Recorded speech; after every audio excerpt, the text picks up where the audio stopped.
Have you ever felt like the modern world, the legal system, and even the very definition of masculinity are just fundamentally stacked against you? It's a quiet suspicion that I think a lot of men carry around today. And often they don't even have the vocabulary to explain exactly why they feel that way. Exactly. I mean, it's just this underlying tension. So, welcome to today's deep dive. I am thrilled to have you joining us. Glad to be here. Today, we are reviewing a highly provocative, ultra long, and just undeniably incisive ebook. It's been making massive waves among men's rights activists and, red-pilled men across the globe. Yeah, it is a text that does not pull a single punch. Not at all. And it attempts to give a very rigid historical vocabulary to that exact feeling of being targeted. Ambitious is probably putting it lightly. Oh, for sure. But before we get into the heavy lifting, let me just put this out there right away. Please like and subscribe to the channel. It really helps us keep bringing you these deep dives. It really does make a huge difference. And I can promise you, if today's exploration resonates with you, especially if you're looking to understand the history of our institutions before their ideological capture, you are absolutely going to want to check out Amazon, Kindle, and Google Play Books to buy this book. It's definitely a massive read. It's called Battle-Tested Saints, Obliterating the Leftist Matrix with the Full Armor of God, and it's by Conrad Riker. I mean, just the title alone gives you a sense of the architectural scale of the arguments we are about to explore. Right. It really does. Now, let's set some vital ground rules for today's journey, because we have to. This book is intensely politically charged. Highly charged. Right. It touches on the rawest possible nerves of modern culture, gender dynamics, and the family court system. So as your guides today, we are not here to take sides, neither left nor right. Right. We are just mapping this out. Exactly. We are not endorsing the viewpoints of this content. Our mission is strictly to impartially map out the author's ideas, his worldview, and the incredibly intense arguments he presents. You just want to unpack it all. So that you, the listener, can understand the architecture of his thought process and the framework of a movement that, frankly, feels completely discarded by modern culture. And what's truly fascinating here, and I mean fascinating from an analytical standpoint, is how the author synthesizes elements that you almost never see combined. Like what? What's he bringing together?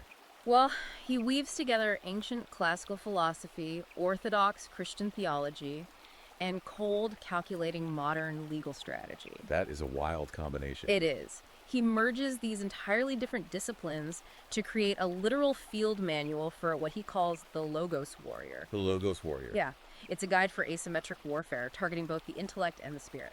So let's start at the foundation, because before we can talk about the armor or the battle tactics, we have to understand the battlefield as the author sees it. Right. You need to know what you're fighting. Exactly. So in the first section of the book, Riker defines what he calls the gynocentric state. And he uses this specific phrase, surrogate husband, to describe the government. That's a very loaded term. Very loaded. And on the surface, that sounds like pure hyperbole. I mean, is he just being dramatic to make a point, or is there an actual legal mechanism he's pointing to here? Well, see, it's not hyperbole in his framework at all. It is a literal description of a structural transfer of power. A transfer of power from who to who? From the father to the state. He argues that our modern institutions haven't just drifted slightly off course, They have been actively captured by what he terms a bureaucratic matriarchy. A bureaucratic matriarchy. Yeah. And Riker gets very deep into the etymology here to prove his point. He looks at the word surrogate, tracing it back to the Latin surrogatus. Okay, and what does that mean exactly? It means chosen as a substitute or to put in another's place. Oh, wow. Okay, so a literal replacement. Precisely. Riker draws a razor-sharp distinction here. He says a social safety net is something that catches you when you fall, but a surrogate replaces you entirely. It's a huge difference. It is. He argues that the state isn't just offering a helping hand to struggling families. It is executing a deliberate, hostile takeover of the biological father's role. How exactly does that mechanical transfer happen, though, according to the book? Like, mechanically? Right. Through resource extraction and conditional compliance. The state legally extracts the father's resources. Through taxes? Through taxation, yes. But more aggressively through the family court system via alimony and child support. The state then takes those extracted resources and offers mothers unconditional financial compliance. So this state becomes the provider? Exactly. The bureaucracy becomes the ultimate provider and protector. And in return for this provision, the state demands absolute ideological and legal submission from the populace. Man, I really want to dig into how we actually arrived at this point, because Riker doesn't view this as some spontaneous cultural accident, right? Not at all. He traces a very specific, deliberate historical timeline. Right. And he actually starts way back with the 19th century suffragettes, which kind of surprised me. He does. And his framing of the early suffragettes is actually quite nuanced for a book in this space.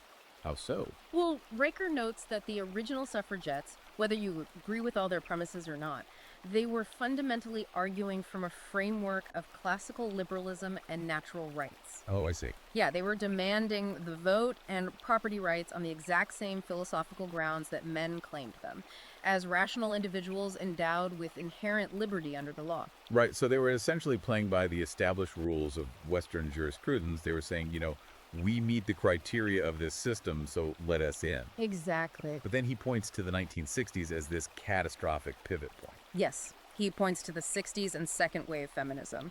He specifically cites figures like Betty Friedan. The author claims this is the precise moment when Marxist frameworks were explicitly grafted onto feminist theory. Okay, I need to pause you there, because I think when most people hear the word Marxism, they think of Soviet gulags or factory workers overthrowing a czar. Right, economic revolution. Yeah. So how does the author connect Karl Marx to suburban housewives in 1960s America? Well, it all comes down to the concept of class struggle.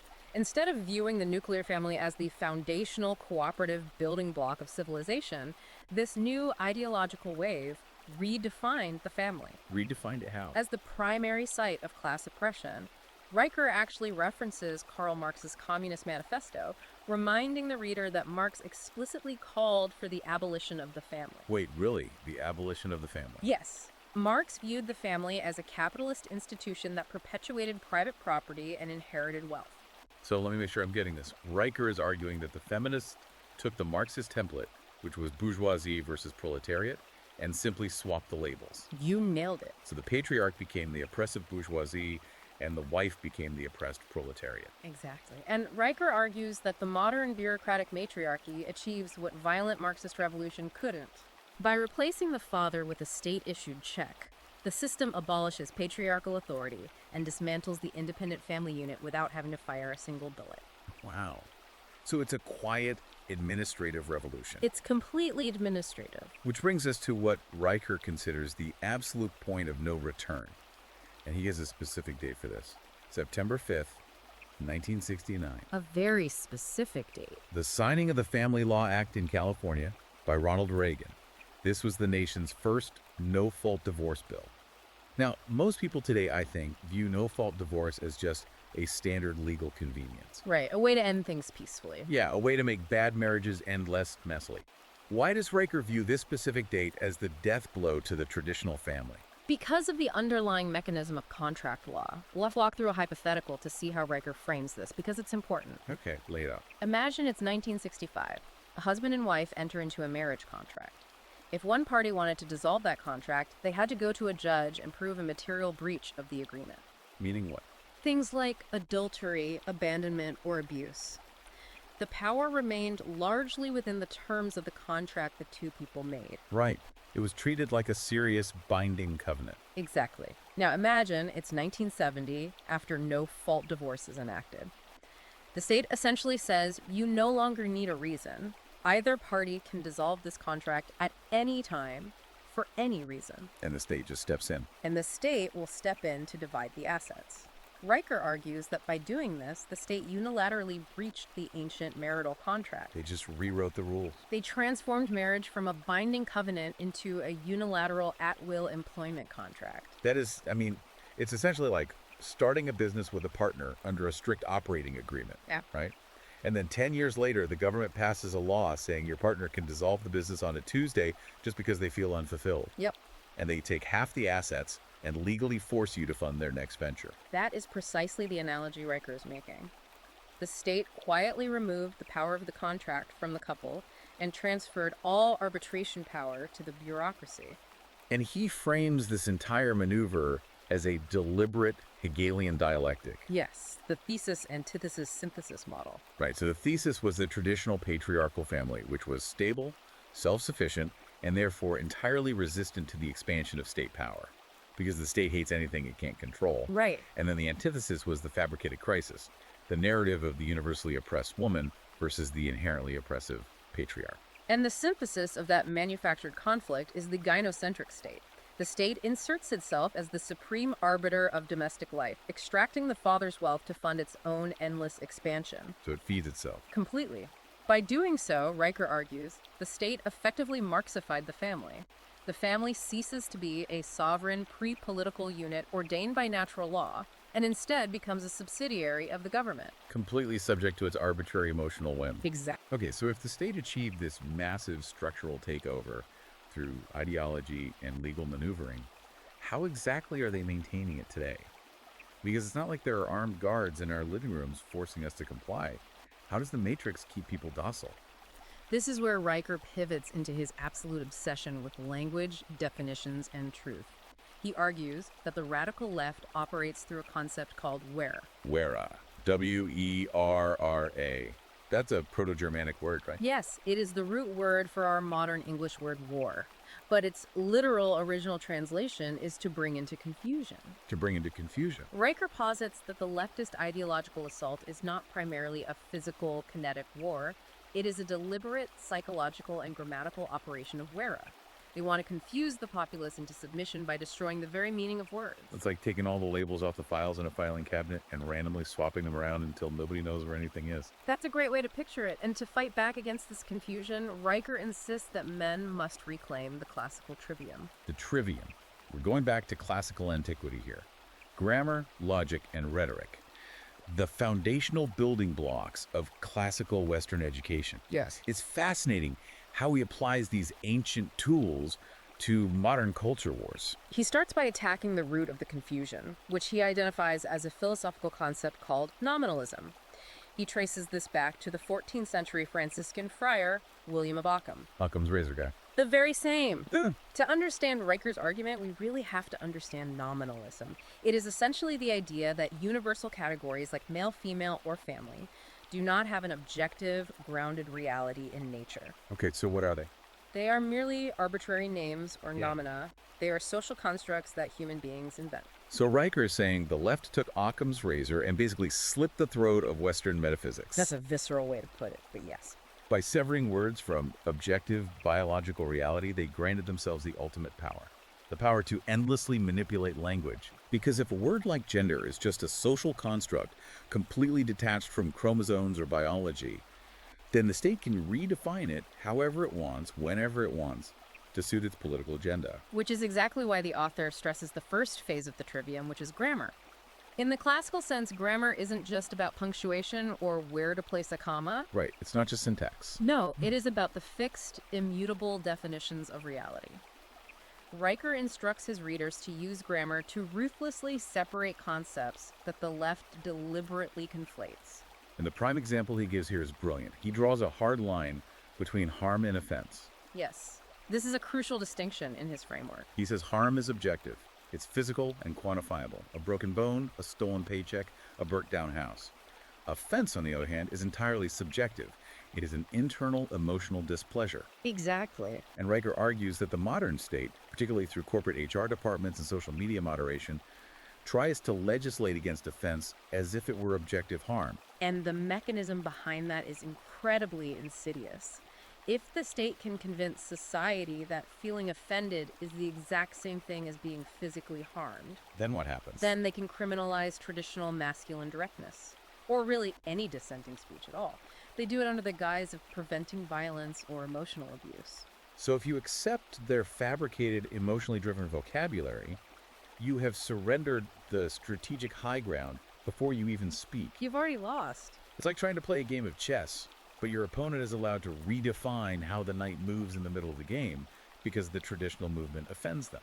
That leads directly to the logic phase of the trivium, where Riker teaches a tactic called reductio ad absurdum, reducing an argument to absurdity. Right. He tells men not to shy away from these cultural Marxist arguments, but to take them and force them to their absolute logical endpoints just to watch them mathematically collapse. Yeah, you don't run from the argument, you accelerate it. Like if someone claims that gender is a fluid spectrum, he says you use logic to force them to define the endpoints of that spectrum. What are the two poles? If they can't define the poles, the spectrum cannot logically exist. By pinning them down with logic, the ideological inconsistency is completely exposed. And to illustrate the devastating real-world consequences of abandoning objective grammar and biology for nominalism, the author brings up the tragic historical case of David Riker. Oh man, this was a tough section to read. It is incredibly dark, but it's foundational to his point. David Riker was a boy who suffered a botched circumcision in the 1960s. A prominent psychologist named John Money, Who theorized that gender was purely a social construct. yes, Money convinced Riker's parents to raise him as a girl named Brenda. He basically used this child as a guinea pig to prove his nominalist theory that biology doesn't matter, only socialization does. Exactly. Riker points out that Riker suffered immense psychological torture under this programming. He instinctively knew he was a boy, despite the dresses and the hormone treatments. Right, the biology was still there. He eventually discovered the truth, transitioned back to living as a man, but the trauma was so profound that he tragically took his own life years later. It's just awful. It is, and Riker uses this horrific case to argue that the foundational premise of gender as a mere social construct is not rooted in empirical science.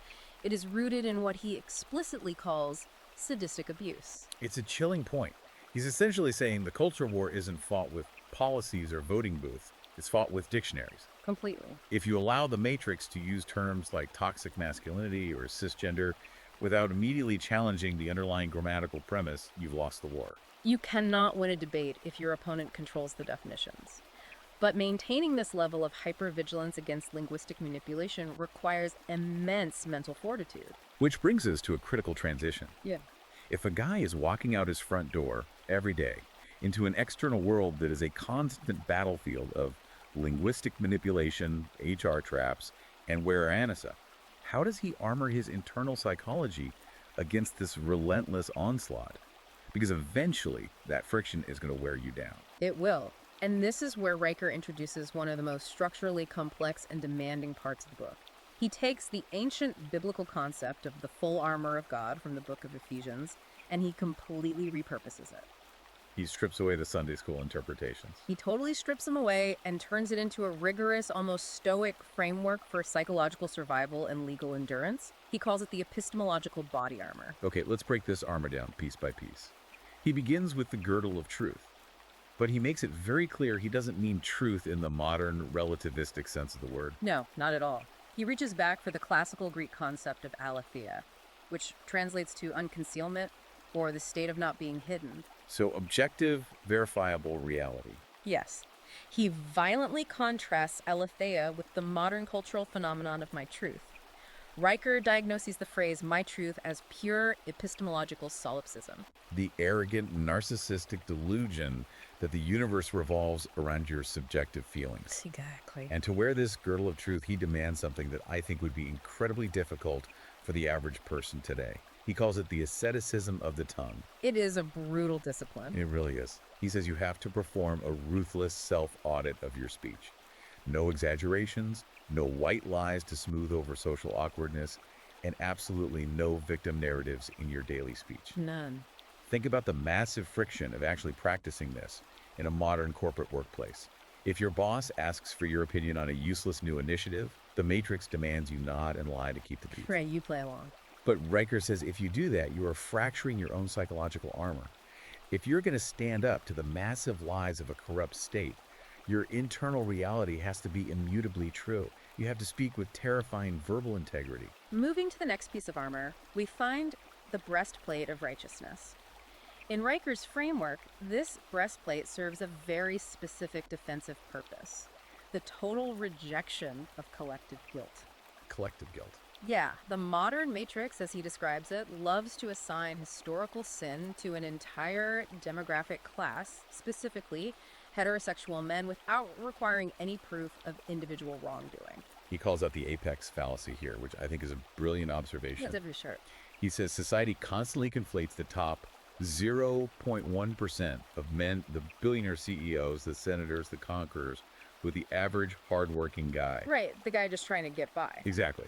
The Matrix looks at the guy in the boiler room of civilization, the guy working 60 hours a week just trying to pay his mortgage and raise his kids, and tells him he is part of an oppressive patriarchy. And Riker says men are heirs to a legacy of sacrifice, dying in wars, building bridges, and they must fiercely reject the concept of male privilege as a form of ideological blood libel. Then we encounter the shield of faith. Again, Riker relies heavily on the original Greek etymology. The word used is pistis. Yes, pistis. And he clarifies that pistis is not a blind, irrational leap in the dark against all evidence. It is a grounded, objective trust in the logos. The rational, underlying structure of the universe. Precisely. And how does he apply this shield practically? Like, what is the practical application? He says you use this shield to deflect the psychological warfare of the Matrix, specifically highlighting the cultural mandate to believe all women. Ah, okay. Riker views that specific slogan not as a well-meaning plea for justice, but as an explicit systemic abandonment of due process and empirical verification. He really backs this up with some heavy examples, too. He points to cases like the Duke lacrosse scandal and the University of Virginia Rolling Stone debacle. Yes. In his view, these weren't just journalistic accidents. They were revealing instances where the media, the universities, and legal institutions eagerly discarded the bedrock presumption of innocence. They just threw it away. They were willing to sacrifice young men on the altar of feminist orthodoxy without a shred of evidence. The shield of faith is the internal conviction that keeps a man from internalizing that systemic hatred. It prevents him from believing he is inherently predatory just because the culture says he is. Right. Which walks perfectly into the helmet of salvation. The helmet protects the mind. Riker says you have to protect the citadel of your mind by anchoring your identity in the imago Dei, the image of God. You cannot let your identity be defined by transient, materialistic state definitions. Exactly. The state looks at a struggling, divorced father who misses a payment and slaps the label deadbeat on him. That is a nominalist weapon designed to shatter a man's psyche. It's designed to break him. Riker says a man's true identity demands an eternal permanence that no earthly tribunal or family court judge can legislate away. What I found really unexpected in this section is how he uses the historical figure of Jesus Christ. Right. I was going to bring that up. Riker notes that by the metrics of modern intersectional hierarchy, Christ should actually be the ultimate idol of the left. How so? He was a marginalized working-class carpenter, born in a backwater province, living under an oppressive, militaristic Roman regime, and ultimately executed by the state. Yet, as Riker points out, the radical left despises him. Why? Because Jesus is the ultimate anti-victim. He absolutely refused to adopt a victim mentality. He didn't whine about Roman privilege. No, he wielded the logos, spoke absolute truth, and proved that true power comes from aligning with natural law, even if it physically costs you your life. Exactly. Okay, so a guy builds up this mental armor. He refuses to apologize. He speaks objective truth. He rejects collective guilt. But I want to ask the practical question. What happens when that immovable object actually meets the unstoppable force of a real-life crisis? How does this philosophy actually operate under extreme duress? Riker answers that by demanding every reader write a code of 10 maxims. A written code. Yes. He says this code is your operational software. If you do not physically write it down, you are running on the default programming of society. And society's default programming is coded for male submission. So you write down these non-negotiable rules, like I will speak the truth regardless of financial consequence, or I will never concede my paternal authority. Exactly. And the psychological mechanism behind this is vital. By pre-committing to a written code, you actually bypass the limbic system's fight-or-flight panic response during a crisis. Oh, that makes sense. When a judge is screaming at you or HR is threatening your job, you don't have to rapidly weigh your options and try to figure out what to do. You just execute the code. The decision was already made in peacetime. That psychological integration is crucial because this armor isn't just for theoretical debates on Twitter. It is explicitly designed to help a man survive the harshest, most destructive modern crucible the author identifies. Which brings us to the most intense part of the book, asymmetrical warfare in family court. Yes, the crucible. Riker does not mince words here in the slightest. He views family court not as a place of justice, not as a place of equity or reconciliation, but as a gynocentric meat grinder. A meat grinder. He argues that its primary unstated purpose is to separate fathers from their children and extract their wealth to fund the expansion of the bureaucratic state. Because he views the court this way, he advocates treating the courtroom as a theater of asymmetrical warfare. To illustrate the absolute darkness of this system, Riker analyzes a deeply disturbing story. I mean, if you've ever had a buddy get absolutely taken to the cleaners in divorce court, you know the frustration. We all know someone. But Riker argues this isn't just bad luck, it's by design. And he points to the horrifying case of Thomas James Ball. Yes. In 2011, Thomas James Ball self-immolated. He literally burned himself alive on the steps of a courthouse in Keene, New Hampshire. Just horrific. He did this after being systematically crushed, alienated from his children, and bankrupted by the family court system over a span of 10 years. It is a devastating, tragic story. It is, and Riker uses it as a grave, sobering warning to his readers. He urges men to read the manifesto Ball left behind, to understand Ball's brilliant analysis of the systemic corruption, but Riker demands that men wholly and utterly reject Ball's nihilistic conclusion. Don't give up. Right. Riker insists that a father's sacrifice must be one of strategic endurance, not spectacular self-destruction. You have to survive the treatment to protect your lineage. Burning yourself down only hands the Matrix a final victory. So how does he suggest you actually survive when the system holds all the cards? He introduces the concept of the war book. I thought this was strategically brilliant. It's very tactical. He says you build a meticulously organized physical binder. Tabs index receipts, emails, bank statements, time-stamped text messages. Because when you walk into that courtroom, Riker guarantees the other side is going to make wild, highly emotional accusations to trigger you. And human nature dictates that a man facing a false accusation regarding his children will immediately get angry, defensive, and loud. Which is the worst possible thing you could do. Exactly. It plays perfectly into the court's pre-existing bias that men are volatile and dangerous. But the Logos Warrior doesn't get angry. Imagine a hypothetical courtroom scene. A man is standing there, and his ex-wife's lawyer accuses him of missing a child support payment or being financially abusive. Instead of sputtering in rage, getting red in the face, and yelling, "That's a lie," he goes dead silent. Total silence. He calmly opens tab 37 of his war book and silently produces the canceled check, the bank statement, and the email confirmation. Riker says when you do this, you become a glitch in their matrix. A glitch. I love that. The system is built to process and penalize male emotional outbursts. When you counter their fabricated emotional hysteria with cold, hard, unassailable empirical data, you become an entity they cannot computationally process. You short-circuit their narrative. But maintaining that cold, robotic composure while your entire life, your finances, your relationship with your kids is being systematically dismantled, that requires almost supernatural physical and mental endurance. Which is exactly why Riker introduces what he calls the Crucible of Job protocol. He understands the biology of trauma. He knows that a man going through family court will have a nervous system absolutely flooded with cortisol and adrenaline. Constant fight or flight. If left unmanaged, that stress will literally kill you or cause you to make a fatal mistake. To manage this, he prescribed a punishingly intense physical regimen. Yeah, he gets very specific. He tells guys going through this to adopt a strict 16-hour daily intermittent fasting schedule. Right. Why? To sharpen their cognitive aggression and clear the brain fog, he mandates 3-minute daily ice baths. The goal there is to forcefully harden the nervous system against panic attacks by voluntarily subjecting the body to a controlled shock.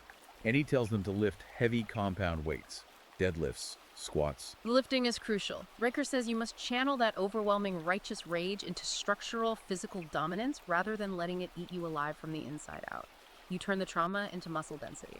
This physical regimen mirrors his entire legal and psychological posture. You act as a tactical, emotionless auditor.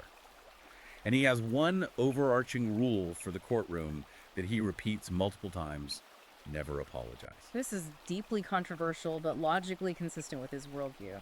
Riker argues that in this specific legal and cultural matrix, an apology is never viewed as taking honorable accountability. How is it viewed?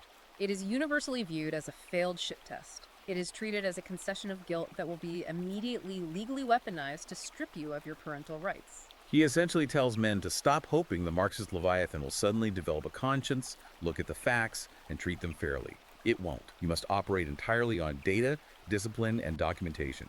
But here is the massive question. Surviving the family court is just playing defense. It's surviving the meat grinder. How does the author suggest men actually push back and defeat this overarching corrupt system? That is the pivotal shift in the book. Up to this point, it's been about survival.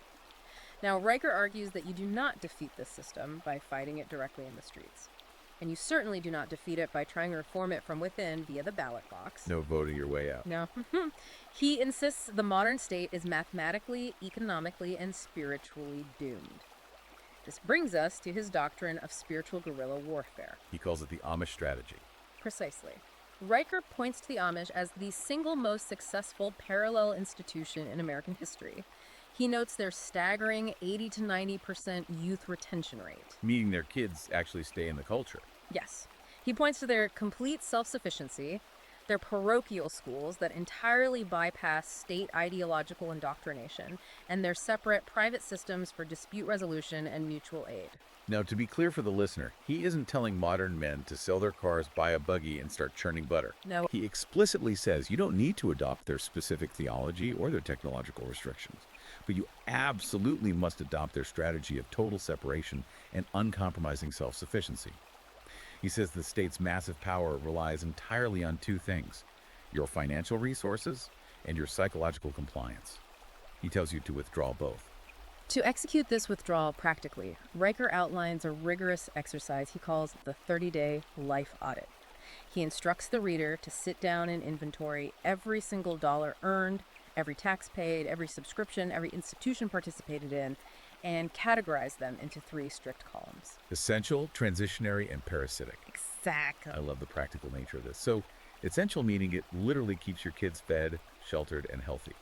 Transitionary meanings a mainstream service you currently use, but you can find a parallel alternative outside the matrix within a year, like moving from a massive multinational bank to a local credit union. Right, making the switch. And parasitic, meaning it serves the state's ideology at your direct expense, and you must cut it out immediately. So it's essentially a corporate divestment strategy applied to your personal life.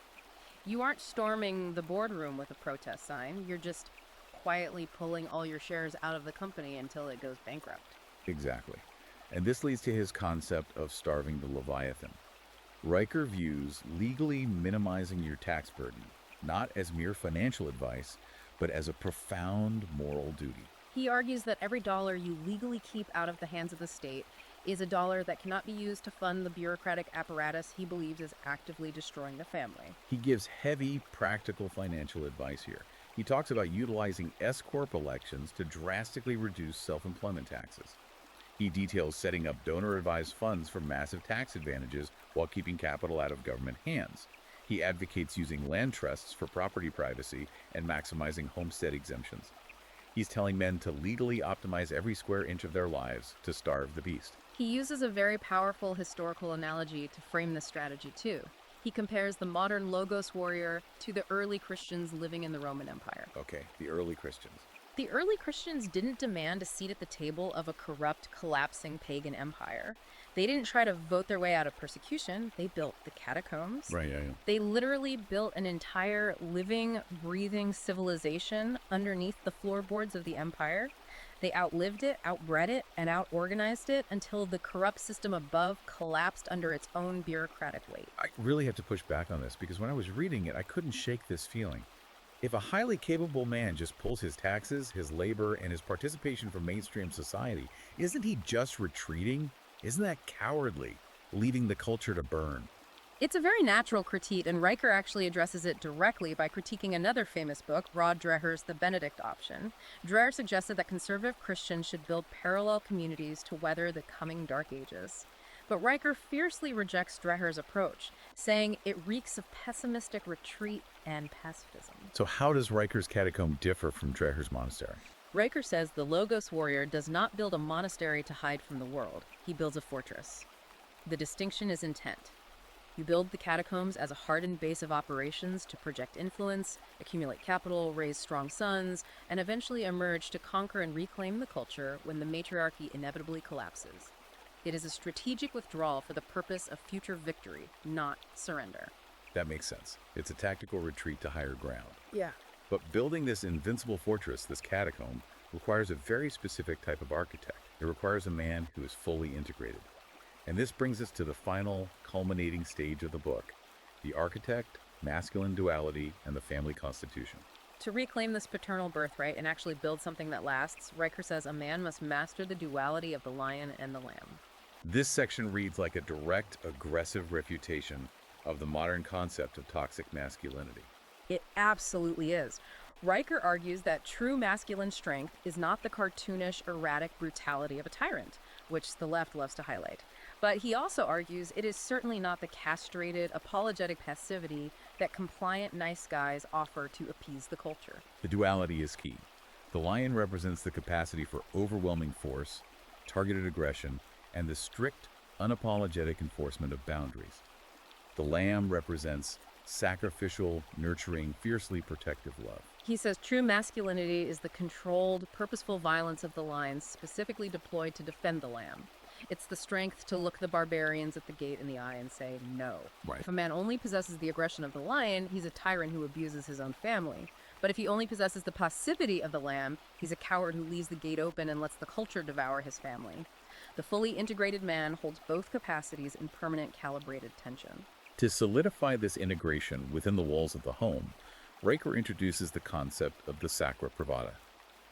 He's reviving the ancient Roman concept of private familial rights, which were overseen entirely by the patriarch, completely independent of the state religion.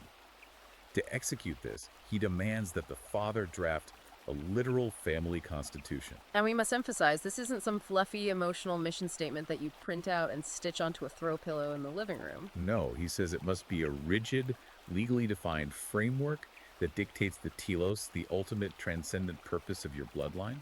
It is the grammatical and legal bedrock of your lineage. And Riker is breathtakingly uncompromising on how this constitution is enforced. He advises men to establish strict merit-based conditions for their family trusts and inheritance. He explicitly instructs fathers to legally disinherit any descendant who adopts Marxist, nominalist, or anti-family dogmas. Okay, I have to stop here. I need to voice the listener's natural skepticism. Isn't that exactly the kind of emotional authoritarian control the author is accusing the state of using? Comply with my ideology or I cut off your resources? How does he justify cutting off his own kids while claiming to be the ultimate protector of the family? Riker's defense is rooted in property rights and the preservation of the logos. He argues that the state uses public theft taxes to enforce its will on strangers. The father, however, is distributing his own privately created capital. Okay. Riker mandates that the accumulated wealth and energy of the family must only flow to those who uphold the truth. To fund a descendant who actively works to destroy the family structure is, in Riker's view, a betrayal of the ancestors who built the wealth. It ensures that the father's legacy is never weaponized to fund the destruction of the very truth he fought to protect. It's not emotional blackmail, it's a fiduciary duty to the bloodline. That is heavy. And he illustrates the absolute terrifying necessity of the father being this ultimate protector by bringing up the tragic legal case of Simon Gonzalez. This case is the linchpin of his argument regarding state reliance. In 1999, Simon Gonzalez's 3 daughters were abducted by his estranged wife, who had a history of erratic behavior.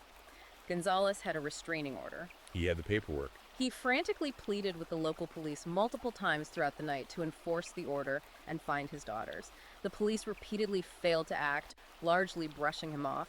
Tragically, the wife murdered all 3 daughters. It is an unimaginable nightmare. Gonzalez sued the town for failing to enforce the restraining order, and the case went all the way up to the United States Supreme Court. Yes, and the Supreme Court ruled against him. They established the chilling legal precedent that the police, and by extension the state, do not have a constitutional duty to protect a person from harm.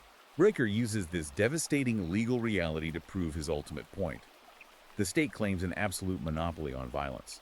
They tell you to hand over your guns and trust them. But they have zero legal obligation to actually save your children when the wolf is at the door. Therefore, delegating your family's protection to the state is a massive, fatal dereliction of duty. The father is the ultimate, irreplaceable shield. It reminds me of the brilliant analogy he uses later in the book about the process of raising a son in this modern environment. He compares the process to a master sculptor working with marble. Yes, he says your son is a raw block of unrefined marble.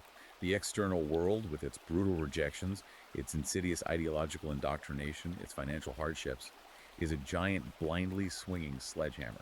If the father does not step in and act as the chisel, using harsh, calculated discipline, high standards, and purposeful correction to carve that boy into a strong, resilient man, the sledgehammer of the world will simply smash the raw marble to dust.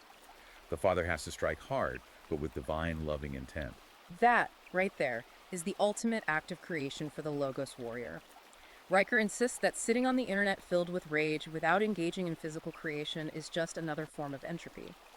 The final culmination of this massive journey is not just winning a debate against a feminist on social media or even surviving a family court judge.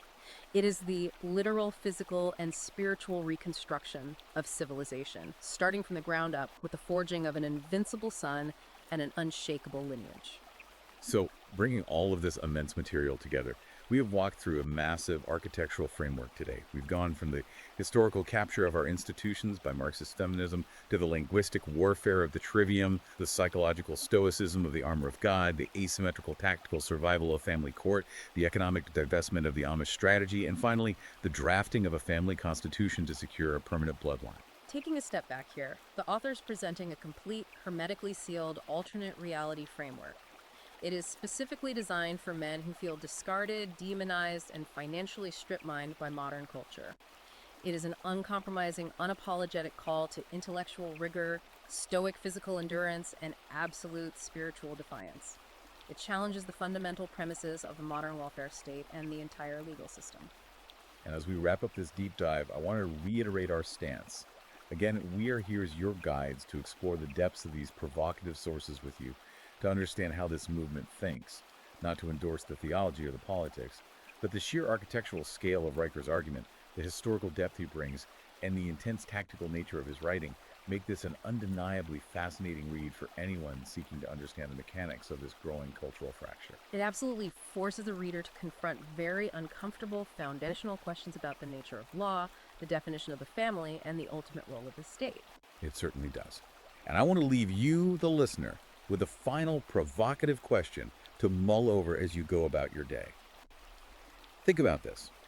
What actually happens to a civilization when its most capable builders, the men who operate the boiler rooms, invent the technology and build the bridges, decide that the existing structure is simply beyond saving, and they quietly take their resources and start building a parallel world in the catacombs?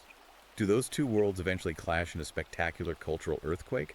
Or does the old world simply outlast the other as it crumbles into dust? That is the exact terrifying question history is currently asking us. If you want to understand the history of our institutions before their capture, and if you want to dive deeper into the strategic mind of the Logos warrior, go check out Amazon Kindle and Google Playbooks right now to buy Battle-Tested Saints. It is a vital read for the red-pilled manosphere and men's rights advocates looking for a deep, historical, and philosophical framework to make sense of the modern world.